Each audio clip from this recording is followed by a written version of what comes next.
Hey folks, welcome back to, this is Chris with Indaba Africa. Well, I have a message for Glenn Sneeman. You, sir, are not African. How cheeky of you to list yourself as African on your curriculum vitae when applying for a head teacher job in 2017, 3 years ago. Don't you know that that's a high crime against the government of South Africa? You know, the race-obsessed government of South Africa. No, folks, I'm not talking about the National Party during the Apartheid era. I'm talking about the African National Congress-led majority government in office since 1994, 26 years ago. They are the people obsessed with race. And the latest idiocy and lunacy of their obsession over race, they charge Glenn Sneeman, a public school teacher who applied for a head teacher job but didn't get the job, by the way. They have charged him with fraud because 3 years ago in 2017, he listed his racial identity as African. Well, here's a news flash for you, African National Congress, you race-obsessed zealots. Glenn Sneeman is an African, as are all South African citizens born in South Africa. And your bigotry and race-baiting, race mercantilism of calling people born in South Africa not African is vile and disgusting. It's vile and disgusting. The continuation of the race-based categories to identify South Africans to grant privilege and advantage to some South Africans over others is shocking, it's vile, it's unacceptable. But it is the order of the day in South Africa. Specifically, according to a BBC article that came out today, they say that these categorizations of race are used to monitor attempts to give extra opportunities to those who face discrimination under apartheid. Well, how long does that exist? To the year 2337? Those born after 1994 are not subject to discrimination of apartheid. It ended even before 94. The structures of apartheid were dismantled for several years prior to that. But let's pick 1994. 27th of April 1994, the new dispensation. The ANC wins, comes to power in a coalition government with the National Party, no less. And what happens?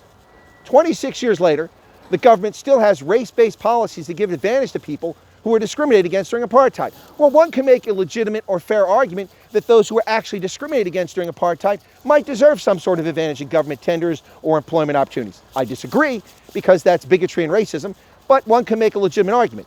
But you can't make a legitimate argument into perpetuity that children born after 1994 are decided their fate based on skin color. We ended apartheid for a reason. It disappeared because it was morally objectionable. There were other reasons that contributed to the strategic collapse of the apartheid state and its surrender, its strategic surrender. But the bottom line is that people were opposed to it because it was morally reprehensible. Well, this is morally reprehensible. Where is the world? Why is nobody aghast at the state charging Glenn Sneeman, a public school teacher, with fraud? Meanwhile, the leader of the economic freedom fighters, Julius Malema, goes on television again and he calls for all-out war. And then when he's called on it by the interviewer says, your actions, the words you're speaking are calling for violence. No, I'm not saying violence, you are saying violence. He just said violence. He ordered his thugs in his political party to go out and attack Clicks, a chemist store all over South Africa. 44 Clicks locations attacked, including firebombed with petrol bombs, stock stolen, stores burned, looted, people unable to purchase life-saving drugs because of their thuggery. No action by the South African government. President Ramaphosa is silent, not saying a word. For years, he's run around singing Shoot the Boer, claiming it's a cultural song. Shoot the Boer, shoot, shoot, shoot to kill, shoot to kill. It's a very clear message, urging people to murder people based on their skin color. That in itself is vile from a racism standpoint and a bigotry standpoint. But a political leader in a serving political party urging his people to murder other people, and he doesn't go to jail for this, not even charged over it. And then he does this whole thing with Clicks, calling for domestic terrorism and violence against a department store, against a chemist, a pharmacy. No repercussions. And now, urging people to go to Senegal in the Northern Free State on the 16th of October. Attack fighters, showing pictures of AK-47s. No charges. Yet Andre Pinar, a farmer present at that event, was charged with terrorism, charged with attempted murder for slapping a police officer, and charged with inciting violence. Legitimate charges, his actions were criminal in some respect, one can make the argument. But terrorism? Terrorism? The murder of 21-year-old farm manager Brendan Horner in the Northern Free State, that was terrorism. He was stabbed repeatedly, beaten, hung from a pole, and killed. The murder weapon left in the ground, the knife stuck in the ground in front of him, to send a clear message to South Africans who live on the farms, who live in rural areas. That message was, get off the land, or you too will be tortured and murdered in such a vile fashion. Meanwhile, the feckless police minister, Becca Thiele, runs around saying that farm murders are no different than any other crime in South Africa. And they're categorized by the government as just regular crimes, just another homicide. Yet they're being perpetuated by all sorts of thugs. And the president himself came out with a letter on the October 12th claiming that there's no proof to the argument that these are orchestrated campaigns, that they're simply crimes of opportunity.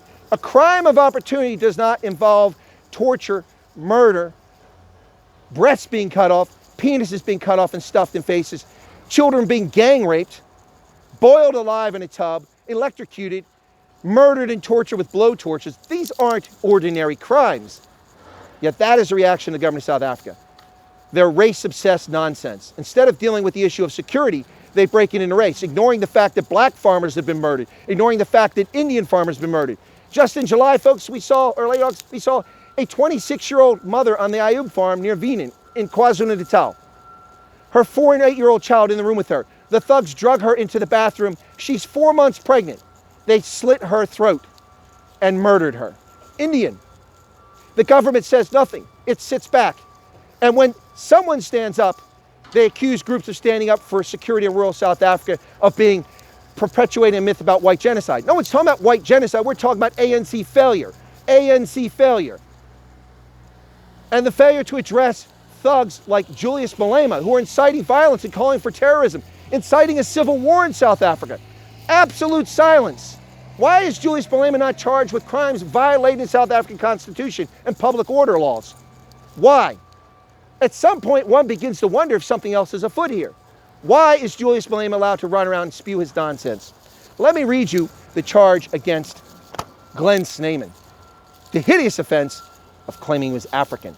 Never mind the fact the man is mixed race and he has recent African DNA in his body as a consequence of his ancestry. He is African, as are the Afrikaners and the English speakers and any South African born in South Africa. That makes you African by the very fact that you were born there. But this is what they said about Glenn Sneeman. You committed a common law offense, to wit fraud, by stating on your CV when applying for the principal post at Ezekiel Secondary School that you are an African male. Whereas in truth, your records indicate that you are a colored male, and by doing so, gain advantage for purposes of being shortlisted, the charge said. Aha! Aha! South Africa's government has finally admitted the truth. They are a race-based, race-obsessed, racial advantage supremacy group. That's what they're about. Giving advantage to people based on their skin pigmentation. So what happens in the year 2050, someone born in 2030? Do they get these advantages? That isn't righting historical wrong. You right historical wrongs by fixing education, not hindering it, which is what the African National Congress has done for 26 years. They've destroyed public education in South Africa. They've continually lowered standards.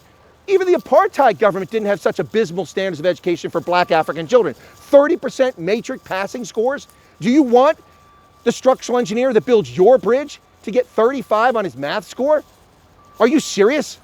That is how you advance? That's how you transform society? With your race-based policies? Charging Glenn Sneeman with fraud because he honestly said that he's an African? Listen, folks, in the 21st century, this ludicrous time we live in, apparently you can't choose your sexuality, but you're allowed to choose your gender. Well, if you can choose your gender, why can't you choose your ethnicity? How about that? South Africa's African National Congress is race-obsessed, and we see it here in the evidence. Now, I understand that the charge has been withdrawn, but the fact that he was ever charged with a crime of fraud shows you how ludicrous the African National Congress is being. Folks, if you're not a subscriber to Chris White Africa, I ask you to take a moment, consider becoming a subscriber by smashing that subscription button right down there on the bottom of the screen. And be sure to toggle the bell icon, because if you toggle the bell icon, you might be notified by YouTube when I do videos and updates and live streams. Speaking of which, got some interesting live streams coming up in the near future, including Bram van Straten, Springbok number 671, and former coach of Southern Kings rugby franchise. He'll be on the channel. And also Earl Weber candidate, Republican candidate, conservative, Jamaican immigrant, who is a candidate for the 37th Congressional District of California, which is located in Los Angeles, the west side of Los Angeles, including Beverly Hills. Upcoming guest. Folks, thanks for your patience, for your time and consideration. Feel free to leave a comment, and also feel free to smash that like button. I really appreciate your support. Have a good day. God bless. And hang in there, South Africa. Your race-obsessed government will wake up one day, or eventually the population will wake up and vote them out of office.